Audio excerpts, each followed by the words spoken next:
Hello everyone. Today we will solve from question number 8 of exercise 6C class 10th में। और मैं ICSE board की Selina publisher जो book है concise mathematics जिसके राइटर मिस्टर आर के वंसल जी हैं, मैं उस बुक को सॉल्व कर रहा हूँ। टॉपिक आपका है क्वाड्रेटिक इक्वेशन। इस एक्सरसाइज में आपकी वर्ड प्रॉब्लम है based on time and speed.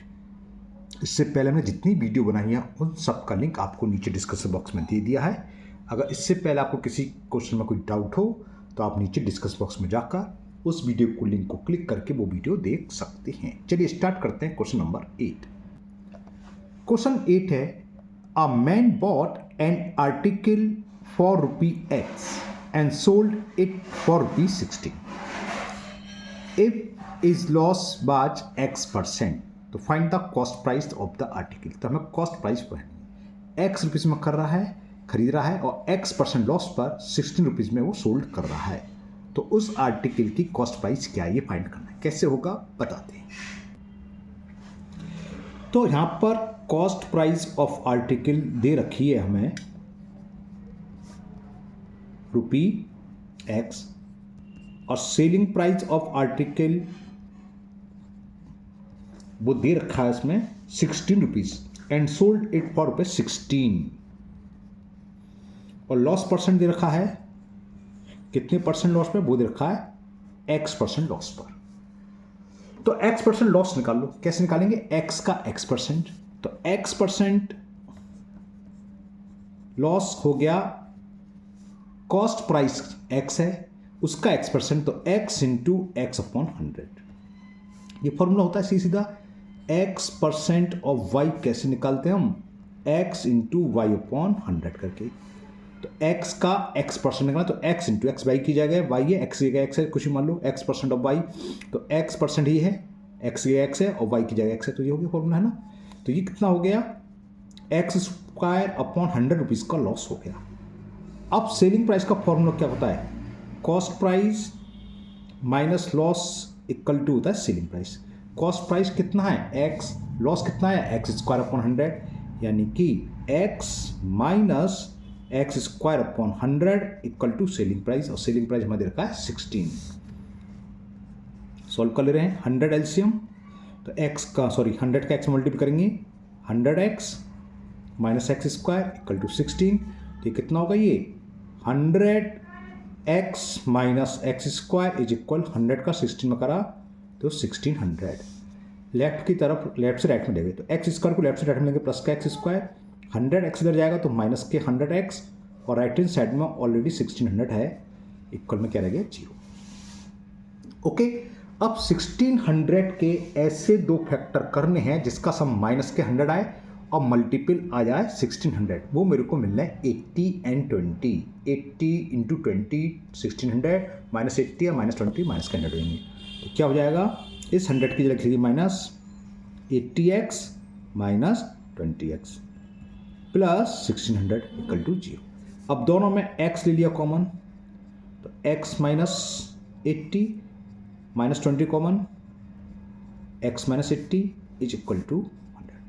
अब x माइनस 80 कॉमन लिया तो x माइनस 20 इक्वल टू 100। तो इससे क्या हुआ? This simplify x equal to 80 आ गया और x इज इक्वल 20, और ये दोनों के दोनों पॉजिटिव हैं तो ये दोनों पॉसिबल हैं। तो कॉस्ट प्राइस क्या हो गई? कॉस्ट प्राइस ने क्या पूछा था? x पूछा था क्या? कॉस्ट प्राइस तो भी लिखी थी, x कहाँ गया? Find the cost price. हाँ, तो कॉस्ट प्राइस ऑफ आर्टिकल ₹80 और ₹20। अब आपके दिमाग में ये आ रहा होगा सर दो आंसर कैसे हो सकते हैं? बिल्कुल हो सकते हैं, मैं चेक करा देता हूँ सीधे से, आपको कन्फ्यूजन है। क्या था? CP हम पहले 80 मान रहे हैं, 80 है तो x है तो X% ही हो रहा है, तो 80 का 80% निकाल लो। लॉस तो कितना हो गया? 2 0 2 0 64%, सॉरी 64 रुपीज़ लॉस हो गया। तो सेलिंग प्राइस होगा, कॉस्ट प्राइस 80 64 लॉस हो गया तो 16 रुपीज़। वही कह रहा था कि सेलिंग प्राइस 16 रुपीज़ है, ठीक है ना। दूसरा चेक कराता हूँ, जब 20 रुपये है, 20 रुपये कॉस्ट प्राइस है तो लॉस कितना होगा? 20 का 20% कितना हो गया? 4 रुपीज़। 20 रुपीज़ जो खरीदा है 4 रुपीज़ लॉस में बेच रहा है, तो कितना आ गया? 16। तो दोनों केस में 16 रुपीज़ आ रहा है लॉस, इसलिए सॉरी सेलिंग प्राइस 16 रुपीज़ आ रहा है, इसलिए दोनों आंसर वैलिड है। 80 या 20, या तो 80 रुपीज़ कॉस्ट प्राइस रहा होगा आर्टिकल का या 20 रुपीज़, एंड मत कर देना और आएगा, है ना, ठीक है। चलिए लिखते हैं, करते हैं नेक्स्ट क्वेश्चन नंबर 9। क्वेश्चन 9 है a trader bought an article ₹X and sold it ₹52 thereby making a profit X minus 10%। ऊपर की तरह वहाँ लॉस था, यहाँ परसेंट है, वहाँ X था, यहाँ X माइनस 10% है बस। तो कैलकुलेट द कॉस्ट प्राइस, चलिए करते हैं, ये भी इजी है।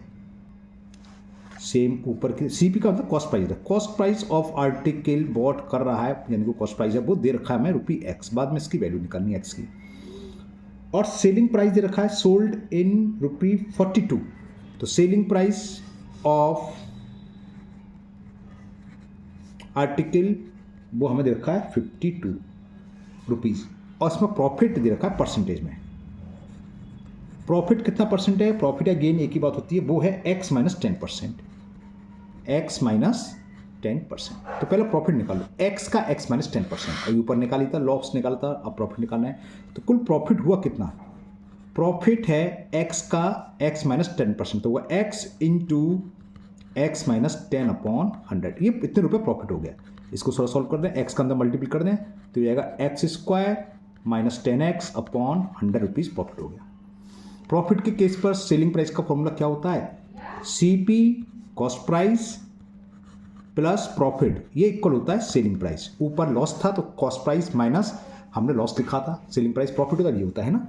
CP है X, प्रॉफिट हमारा आया है x² minus 10x/100 equal to selling price, selling price कितना है ₹52।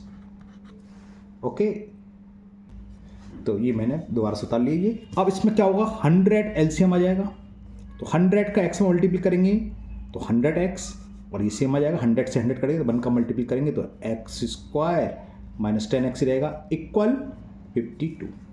तो कितना हो गया, x² 100 में से 10 गए तो प्लस के 90x, और 100 का 52 में करेंगे तो 5200।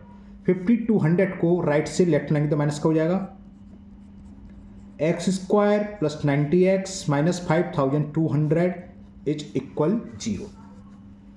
5200 के ऐसे फैक्टर करने हैं दो जिसका का सम प्लस 90 आए और मल्टीप्लाई माइनस के 5200 क्या हो सकते हैं, 13 चौक 52, ठीक है मिल गया, 13 चौक 52 यानी 130 और 40 हो जाएंगे। कैसे, x² plus 130x minus 40x, देखो 130 में से 40 सब्ट्रैक्ट करेंगे 90, और 13 4 जा 52 20 ये आ गया, माइनस 5200 इक्वल टू 0। दोनों में x कॉमन, तो x प्लस 130 बचा, लास्ट के 2 टर्म में माइनस 40 कॉमन आ जाएगा, तो x प्लस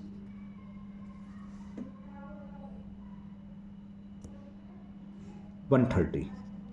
सोचने नहीं है, अगर आपने फैक्टर सीख रहे हैं तो यहाँ फर्स्ट ब्रैकेट में जो है मैं चेक करा था, मिस्टेक तो नहीं, 13 चौक 52 सही है, ठीक है ना। अब क्या कॉमन आ जाएगा, x प्लस 130 कॉमन, तो ये x माइनस 40 आ गया। दो नंबर का प्रोडक्ट जीरो कब होता है, या तो ये जीरो होगा या जीरो होगा, या दोनों ही जीरो होंगे।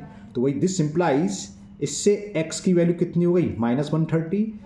x क्या था, कॉस्ट प्राइस दे रखा है, कोई आर्टिकल खरीदा है 130 रुपये, तो माइनस का तो कुछ होता नहीं है, क्योंकि आर्टिकल भी खरीद लो पैसे भी उससे ले लेना, ऐसा तो पॉसिबल नहीं है, तो इसे लिख दो इट इज नॉट पॉसिबल। और दूसरा, जब ये जीरो होगा तो x बराबर क्या आ गया 40, तो x क्या था, कॉस्ट प्राइस, तो यही पूछा था, calculate the cost price of article. तो कॉस्ट प्राइस ऑफ आर्टिकल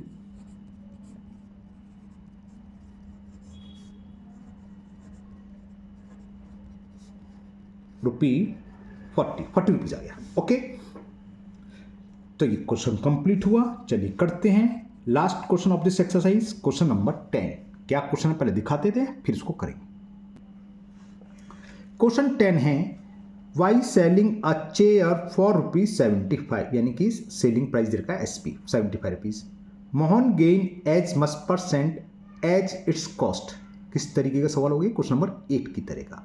जितने रुपए में खरीदा था, x में खरीदा था, उतना ही परसेंट यहाँ लॉस हो रहा था, यहाँ बस क्या है, प्रॉफिट है, बस इतना है।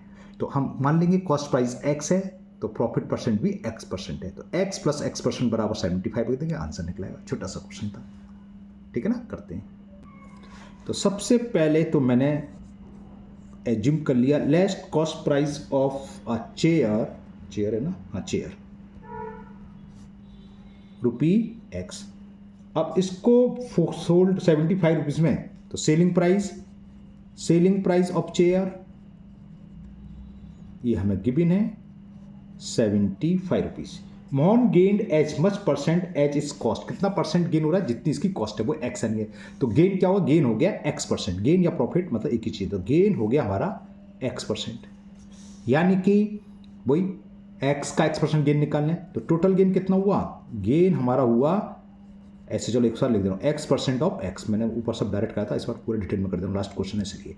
तो x into x upon 100, formula x percent of x, x into x upon 100, x into x कितना हो गया, एक्स स्क्वायर अपॉन 100, ये गेन निकलाया। बस तो फॉर्मूला लगाएंगे क्या, C P plus gain equal होता है सेलिंग प्राइस। लिख देता हूँ मैं, कॉस्ट प्राइस प्लस गेन या प्रॉफिट इक्वल किसको होता है, सेलिंग प्राइस के। कॉस्ट प्राइस हमने एक्स माना था, गेन हमने अभी निकाला, वो आ गया x square upon 100, selling price दे रखा है 75, तो इक्वल 75। क्या करेंगे, 100 एलसीएम, 100 का एक्स में मल्टीपल होगा तो 100x plus x square is equal 75। तो इसको मैंने ऐसे लिख लिया, x square plus 100x equal 100 का 75 में मल्टीपल करेंगे तो 7500, लेफ्ट में ले आए तो ये हो जाएगा x square plus 100x minus 75 100 equal to 0। 7500 के ऐसे दो फैक्टर करे जाएं जिससे सम तो प्लस का 100 और मल्टीपल आए 7500, तो 15 पंजे 75 100 150, हाँ ठीक है, 100 और 150 कैसे, 100 150 कैसे हो गए, 100 150 नहीं, 150 कैसे बताता हूँ, ये हो गए 150x माइनस 50x, 150 में से 50 माइनस करोगे तो 100 आएगा, और 150 में 50 का मल्टीपल करो, ये आ गया 15 पंजे 75, तो 0 है ना, और कुछ रह गया, हाँ लिखने को ही रह गया, माइनस 7500 इक्वल टू 0। तो फर्स्ट टू टर्म में से x कॉमन आ गया, x प्लस 150, अब हमने माइनस 50 कॉमन लिया तो बचा x प्लस 150 इक्वल टू 0। अब क्या कॉमन आ जाएगा, x प्लस 150, तो क्या बचेगा x, और यहाँ से बचा माइनस 50। तो दिस सिंप्लाइज, इससे एक तो x की वैल्यू क्या आ गई जब ये 0 होगा, तो x बराबर 50 और x इक्वल टू यहाँ से आया माइनस 150। तो ये नॉट पॉसिबल, क्योंकि कॉस्ट ऑफ कॉस्ट कभी नेगेटिव नहीं होती, नॉट पॉसिबल। तो क्या था, चेयर, तो कॉस्ट ऑफ चेयर, यहाँ लिख दे रहा हूँ मैं, इस पर नीचे इस पे नहीं, कॉस्ट ऑफ चेयर या कॉस्ट प्राइस ऑफ चेयर कितना आ गया, 50 रुपीज़। देखो इसको चेक कर सकते हो आप, ये तो आपका कंप्लीट हो गया। अब मैं आपको चेक कराऊँ आंसर, 50 रुपीज़ का कॉस्ट है और प्रॉफिट कितना, उतना ही कह रहा था, 50% यानी कि 25 हो गया, निकाल के देख लो, 50 का 50% का 50 इंटू 50 अपॉन 100, 0 से 0, 0 से 5 5 जा 25 रुपीज़ का प्रॉफिट। 50 रुपये में खरीद रहा है, 25 रुपये प्रॉफिट बेचा, कितने बेचेगा, 50 प्लस 25, 50 प्लस 25 75 आ गया। वही कह रहा था कि चेयर का सेलिंग प्राइस कितना है, 75। तो यानी कि हमारा आंसर बिल्कुल सही है, कोई चेक करने की जरूरत ही नहीं है। इसी के साथ हमारी ये एक्सरसाइज 6C कंप्लीट हुई। मुझे उम्मीद है आज के दोनों तीनों क्वेश्चन आपको बहुत अच्छे से समझ में आ गए होंगे। फिर भी अगर आपको किसी क्वेश्चन में डाउट है तो आप कमेंट बॉक्स में कमेंट करें, मैं उस क्वेश्चन को किसी और मेथड से समझाने की कोशिश करूँगा। अगर आप लोग पहली बार चैनल पर आए हैं तो चैनल को सब्सक्राइब करना ना भूलें, साथ ही साथ बेल आइकन जरूर प्रेस करें, जिससे आगे जो भी वीडियो अपलोड होगी उसका नोटिफिकेशन आपको मिल जाएगा और वो वीडियो आपकी मिस नहीं होगी। इस वीडियो को अपने दोस्तों को भी शेयर करें, जिससे वो भी इसका फ़ायदा उठा सकें। फिर मिलते हैं नेक्स्ट वीडियो में। Thank you, have a nice day.